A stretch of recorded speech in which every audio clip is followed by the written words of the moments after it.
for joining our Wagemaster tutorials. Today we will be going through how to change employee email address in Wagemaster. Let's jump right in. So select the employee.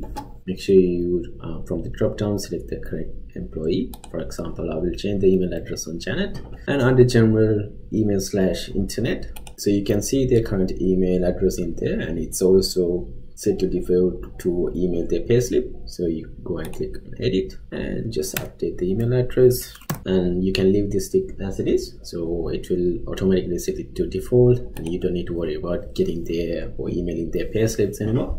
And whenever you want to save it, make sure you use the close to icon in Wagemaster, and that's it. Okay, so thank you for watching, everyone. If you need more information, please have a look at our help center articles or book one-on-one consultancy and training session with our team.